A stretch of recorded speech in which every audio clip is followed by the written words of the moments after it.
O domínio das funções relacionadas com o document que permitem ir buscar os objetos do HTML é fundamental para nós conseguirmos tirar o melhor partido do JavaScript na sua interação com os elementos da DOM.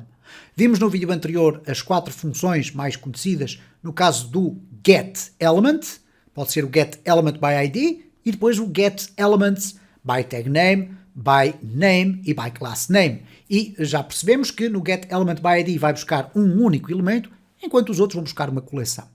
Temos aqui duas outras funções que estão muito em voga, que é o querySelector e o querySelectorAll.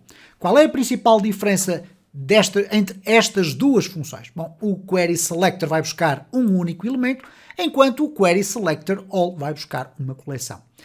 O que é que elas têm de especial? É que nós poderemos utilizar seletores de CSS para ir buscar os elementos. E isto é muito interessante. Reparem, vamos imaginar aqui nos meus elementos da HTML, e neste caso a minha página tem 2 parágrafos e 2 divs, que eu quero ir buscar apenas o primeiro parágrafo. Bom, neste caso, vamos até colocá-lo numa variável de JavaScript. Let element, vamos lhe chamar, é igual a document.querySelector.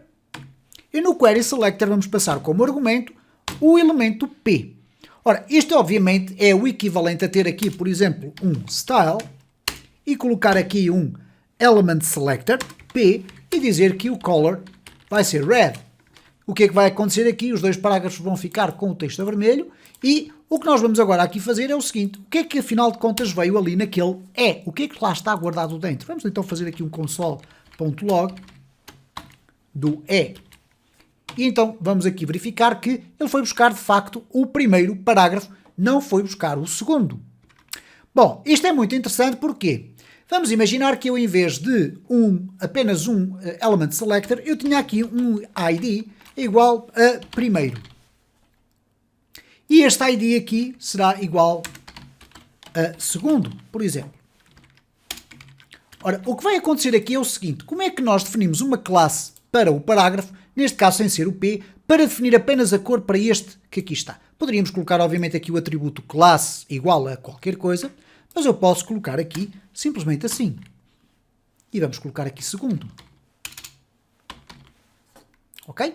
Bom, o que é que vai acontecer então aqui?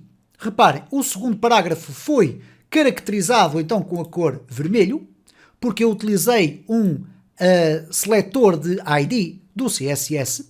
Então reparem agora aqui o seguinte, ele continua a ir buscar o primeiro elemento, mas se eu agora colocar aqui segundo, ele vai buscar o segundo parágrafo. Isto é, nós estamos a utilizar dentro do querySelector os mesmos seletores que permitem no CSS atribuir estilos aos elementos.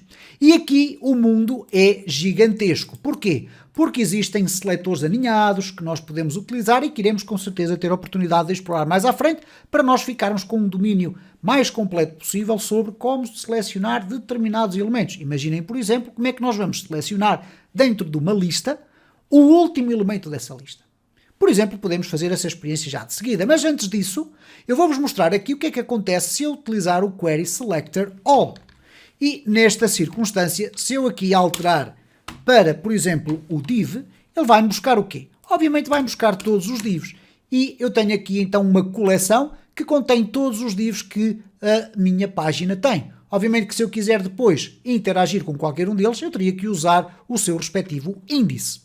Mas vamos então aqui muito rapidamente fazer este teste, que é para vocês perceberem a amplitude daquilo que aqui está. Eu posso ainda fazer aqui uma outra circunstância. Vamos imaginar que eu utilizo o tradicional class e vamos colocar aqui, por exemplo, primeiro div e vamos estilizar o texto que aqui está. Obviamente que eu aqui vou usar o quê?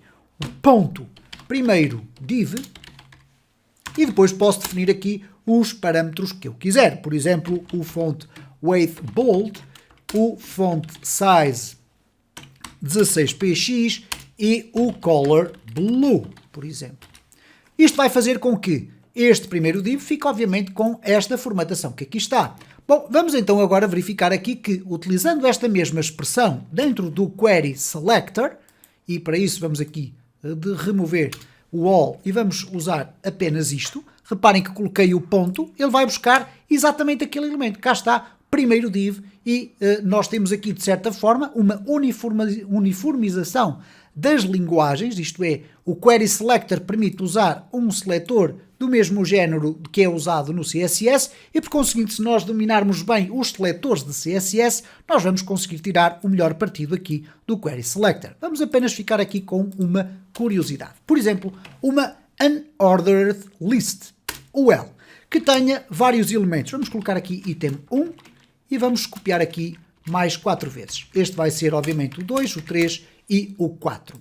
O que é que nós teríamos que fazer para formatar este último item? Isto, obviamente, sem colocar ali qualquer classe, porque se eu colocar aqui uma classe qualquer coisa, obviamente que vamos conseguir chegar lá. Bom, vamos tentar fazer aqui no nosso CSS. Então aqui eu vou fazer o seguinte, eu quero colocar o último item com o texto a verde e com a font weight a bold. Então eu posso colocar aqui UL, um Element Selector, dentro do qual eu quero selecionar o LI, mas eu quero apenas o last child, o último elemento dele. E agora eu posso aqui definir o font style, ou melhor, font size, font weight. Vamos colocar font weight bold e vamos colocar aqui o font, ou melhor, o color, perdão, como green. Então reparem o que vai acontecer aqui a esta lista. Ela vai aparecer aqui e reparem que este último elemento tem de facto a cor verde. O que é que vai aparecer aqui se eu quiser selecionar este elemento? Como é que eu o vou selecionar? Bom, já descobriram. É apenas copiar este texto que aqui está, o mesmo seletor, e se eu colocar aqui dentro, é isto que o Query Selector vai fazer. Vai selecionar dentro da Unordered List um elemento list que seja o last child. Se eu colocasse aqui first child, ele iria selecionar o primeiro, neste caso vai selecionar o último. E agora vamos ver o que é que aparece no console log. Nós vamos abrir aqui o LI e reparem, cá está, o item 4 foi o item selecionado. Portanto, fica aberto aqui um espaço muito interessante, que de certa forma nos permite utilizar quase de forma exclusiva o Query Selector para obter qualquer coisa que nós queiramos, utilizando ou sabendo utilizar da forma correta os seletores de CSS. Isto é, tirando partido de conhecimentos de CSS, nós poderemos muito rapidamente também transpor esses conhecimentos para o Query Selector e aproveitar tudo isso para conseguirmos chegar aos elementos do HTML que nós queremos e interagir com o JavaScript nessa perspectiva.